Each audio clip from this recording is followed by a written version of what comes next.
আমাদের আজকের আলোচনার বিষয়বস্তু পরবর্তী বৈদিক যুগ। পরবর্তী বৈদিক যুগ বলতে বেদের পরে এবং বুদ্ধের আগের সময়কে বোঝায়। এই সময় সাহিত্য বলতে সামবেদ, যজুর্বেদ, অথর্ববেদ বোঝায়। দিল্লির নিকট হস্তিনাপুরে কিছু প্রত্নতাত্ত্বিক উপাদান পাওয়া গেছে। এই সময় আর্যরা উত্তর পশ্চিম ভারত থেকে পূর্ব ভারতের দিকে এগিয়ে আসে। এর ফলে কাশী, কোশল, বিদেহ প্রভৃতি রাষ্ট্র সৃষ্টি হয়। বঙ্গদেশ ও আসাম আর্য সংস্কৃতির বাইরে ছিল। বঙ্গদেশের সীমানা পর্যন্ত তারা অগ্রসর হয়েছিল। আর্যরা যখন মালবে বসতি স্থাপন করেছিল তারা নর্মদা পর্যন্ত অগ্রসর হয়েছিল। সাতপথ ব্রাহ্মণ থেকে জানা যায় আরব সাগর এবং ভারত মহাসাগরের সঙ্গে আর্যদের পরিচয় ছিল। এরপর হচ্ছে শাসন ব্যবস্থা। এই যুগে রাজার ক্ষমতা বিশেষভাবে বৃদ্ধি পেয়েছিল। এই সময় আর্য সংস্কৃতির প্রধান ধারক ছিলেন কুরু এবং পাঞ্চালগণ। ভরত এবং কুরু উপজাতির মিলনে সৃষ্ট হয় কুরু, তুর্বস এবং কিরভির মিলনের ফলে সৃষ্ট হয় পাঞ্চাল।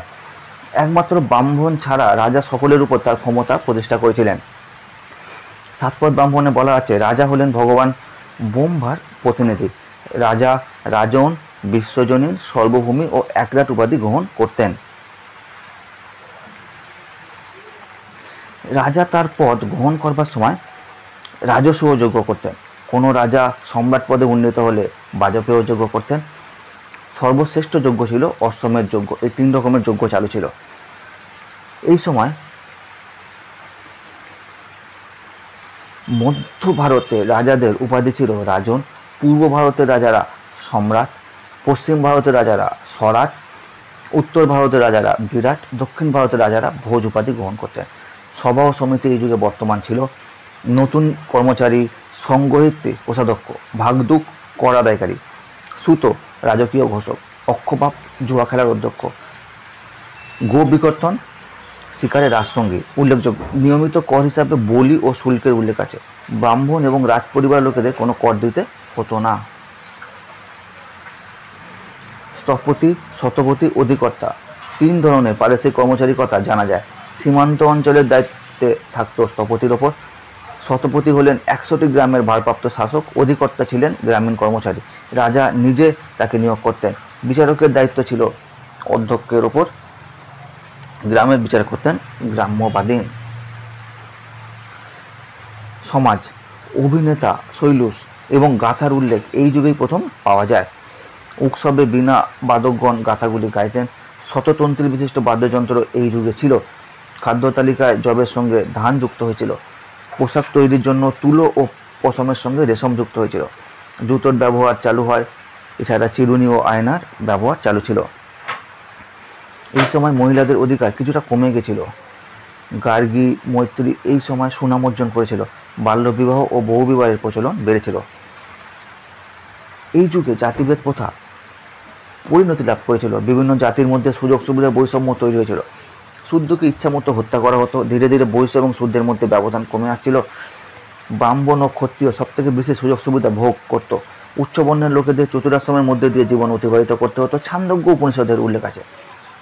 এই সময় সমাজে অস্পৃশ্যতার সূচনা হয়েছিল।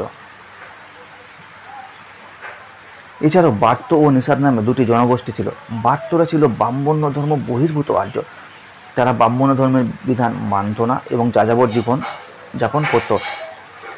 নিষাদরা ছিল অনার্য। তারা তাদের নিজেদের গ্রামে নিজেদের শাসকের অধীনে বাস করত।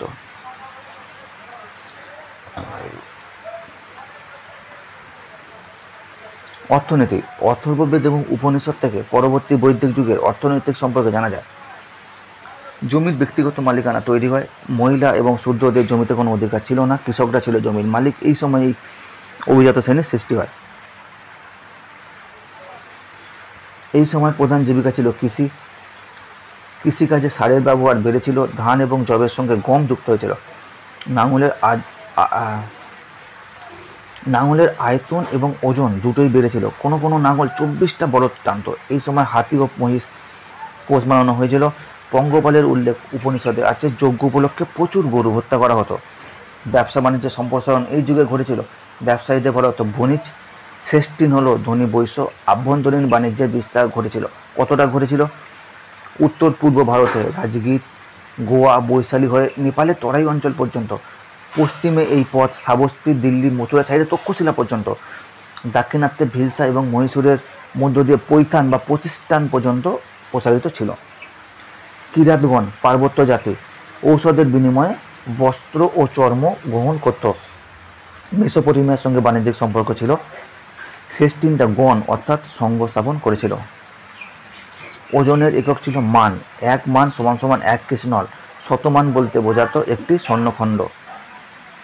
যানবাহনের মধ্যে ছিল অনস এবং রথ। অথর্ববেদের বিপদ নামে একটি যানের কথা জানা যায়।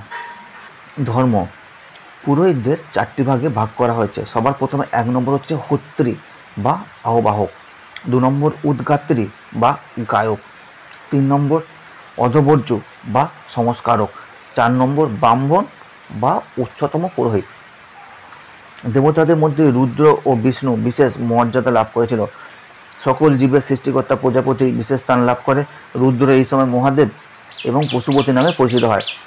বিষ্ণু এই সময় বরুণের স্থান লাভ করে এবং তাকে বাসুদেবের সঙ্গে একাত্ম করে দেওয়া হয়েছিল। বৃহদারণ্যক উপনিষদে পুনর্জন্মের কথা বলা হয়েছে। এই সময় সন্ন্যাসকে খুব গুরুত্ব দেওয়া হয়। উপনিষদকে বেদান্ত বলা হয়। এই সময় আর্যরা গ্রহ, নক্ষত্র এবং ভেষজ বিজ্ঞানে উন্নতি লাভ করেছিল। বছরকে তারা 12 মাস এবং মাসকে 30 দিনে ভাগ করেছিল। চিকিৎসকেরা চোখ, হৃৎপিণ্ড, ফুসফুস, পাকস্থলী প্রভৃতির সঙ্গে পরিচিত ছিল। মানব শরীরে 300টি অংশের নাম পাওয়া গেছে।